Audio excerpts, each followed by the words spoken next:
Happy Friday, Packers fans, and welcome back to the Pancakes and Packers Morning Show. Hope you're having a great morning so far. We're going to dive right in with a little bit of coffee today. All right, so the biggest thing yesterday was the deadline for the fifth-year option. So the Packers did not pick up Eric Stokes' fifth-year option. We talked about that a little bit yesterday, and I mean, it's not a big surprise that they didn't do this. The jump in pay that they were looking... Stop. The jump in pay that they were expecting to have to pay him in that situation would have been an increase of $10 million a year. And for somebody who's only played in 2 games in the last year and then about half a season the year before that, it's understandable why you wouldn't want to commit that much money guaranteed to a guy. So they made that decision.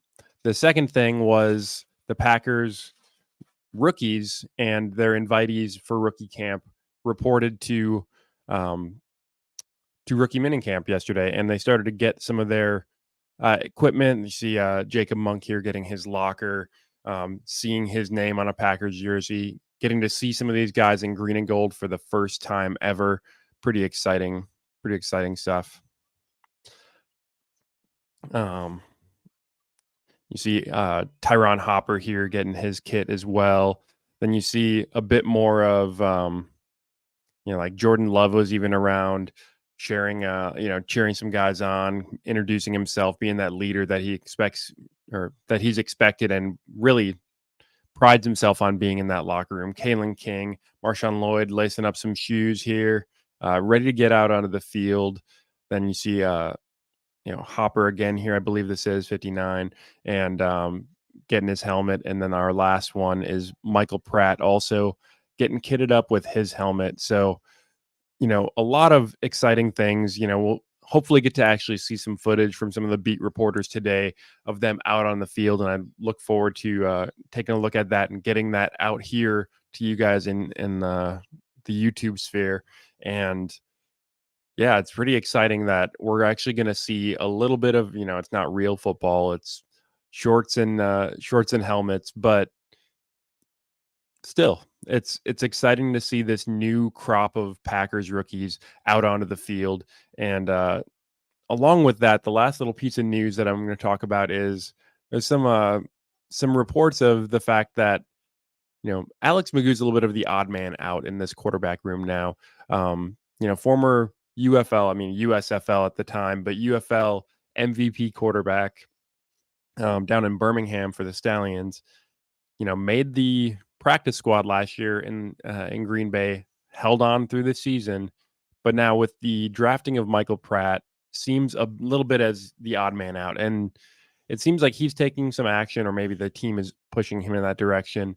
But he's making a position change. So he's moving from quarterback, and he's actually going to try to make this team at the receiver position. And I know a few people, I think JJ Leahy was one of them, joked about the fact, so you're going to move to a new position at age 29, and you're going to compete at one of the toughest or deepest positions on this Packers roster. So that doesn't exactly seem like it's going to be a great opportunity for him there.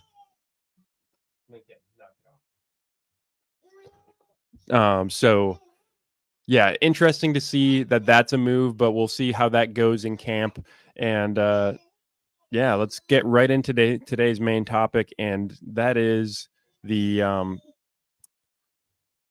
most impactful defensive rookie on this team. So obviously we've started at the top again. Second round draft pick 45 in the draft, Edrin Cooper. So he's almost nearly a guaranteed day one starter at linebacker. He is going to push hard in that position. He could even potentially be linebacker one. The question is going to be whether is he going to be a Mike? Is he going to be a Will or Sam?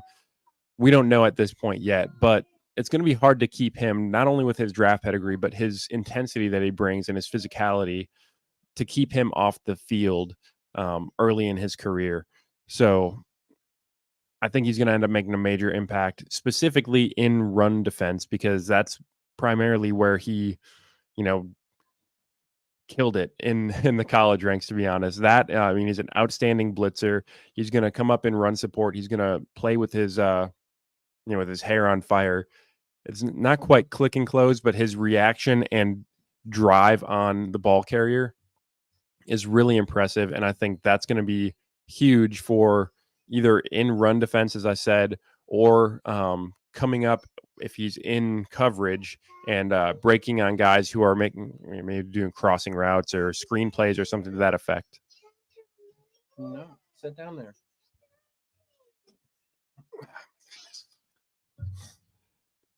I'm going to say go, Pack, go. Go. Do it again. Go, Pack, go. All right, come on, quick. It's become a family show this morning. Go, Pack, go. All right, sit back down. All right, next up is Javon Bullard. Obviously, we're familiar with Javon Bullard, the safety slot out of Georgia. You're being too loud. Lincoln, stop. So he played slot and safety in the last 2 seasons at Georgia with one of the best defenses in the college ranks, obviously in Georgia. And the question becomes, do you want him as a deep safety alongside Xavier McKinney as the guy that's going to either play deep or play up in the box? They're going to interchange that a good bit just to keep some variety. Or do you view him as a better option in the slot? That draws into the question, what are we doing with Keyshawn Nixon? Because we did pay him $6 million a year, presumably to play slot. Maybe there was a little bit of Packers saw the writing on the wall. They knew this new kickoff rule was going to come into effect, and they valued the weapon that he is in the kick return game to the degree of paying him $6 million a year. I don't think that's really the case. I expect that they want him to play an impactful role in the defense still. But Javon Bullard has that versatility to play either of those positions and make an impact in this defense. Like I said, he's versatile. He can play all over. You don't really want him as a boundary corner, but he's going to do pretty well in any position that you put him. He might struggle a little bit just based on size against some bigger tight ends in coverage, but he's not going to back down from any challenge out there on the field. And I think he would be a strong candidate to make a huge impact on this defense this year. Really that spine of the defense, right up the middle of that defense, the linebackers and safeties are going to be such a difference when you go to watch this Packers team in 2024 compared to what we saw from Joe Top of safeties that we had last year. Next up, we got Tyron Hopper, who's likely just a core special teamer.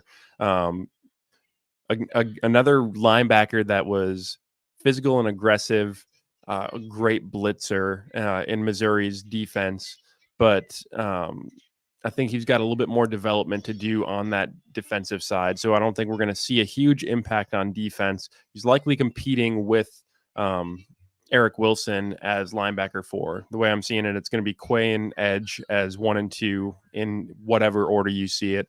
Then you're going to see McDuffie as your number 3 and likely Hopper or Wilson. Probably Wilson early on because of the fact that he has that experience playing in a 4-3 defense back in the day in Minnesota. So I think he's going to have a little bit of a leg up on the competition there. Our second safety taken in this draft was Evan Williams.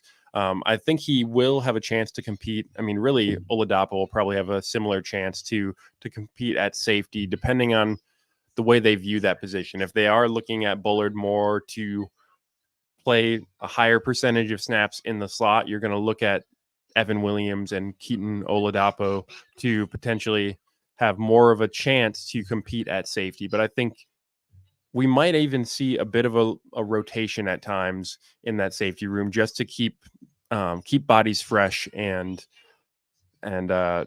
just get guys out there, get some experience throughout the year. I think that was something that Gutekunst talked a little bit about, was a blessing that they had this past year where they were able to bring guys along, get them experience early in the season so they could make the mistakes early on, and they were primed and ready to go when the games truly mattered later in the season, in that playoff run, for example. So you can see that, and I think he could make a pretty good impact on special teams as well.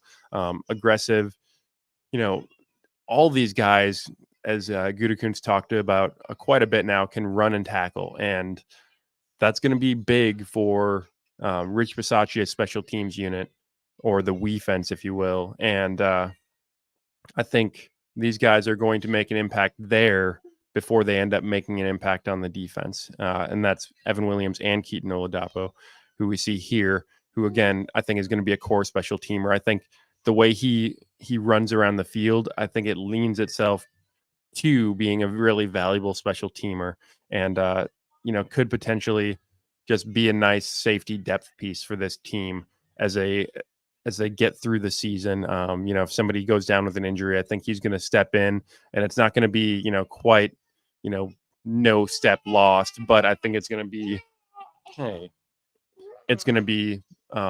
something that he can manage. You're going to be able to manage any injuries with the addition that they've made in the secondary. And a big thing with it too is, the hit rate in the draft is lower. So you get, 3 bites at the apple at the safety position, and you're bound to have somebody hit out of those 3. We've seen that a lot with the Packers and their draft strategy over the years. And the last one we have is Kalin King, who I think is likely best in the slot based on some of his speed scores in particular. But I think he's going to have a similar trajectory to Carrington Valentine, except for this time he's going to primarily be a slot corner. I think you're going to see some flashes through camp, and he's going to apply some pressure to try to get onto the field, whether that slot player is Javon Bullard or if it is Keyshawn Nixon in that spot. I think he's gonna push. I think we're gonna really enjoy watching him in training camp and rookie camp throughout the OTA process, because he's gonna be out there. He's gonna make some plays, and I think the fact that he fell as far as he did in the draft is going to be a huge chip on his shoulder, and I think we're going to benefit greatly from the fact that we ended up getting this guy as late as we did. So I'd love to hear what you guys think about this. Which of these players is going to make the biggest impact on the Packers defense in 2024? And I appreciate you guys bearing with me with my kids going crazy here today. And I look forward to bringing you guys some additional footage from rookie camp later, hopefully today and into the weekend. And then we'll see you again next week when we'll start to look at some of the competition from the NFC North and what they did in the NFL draft. See you next time.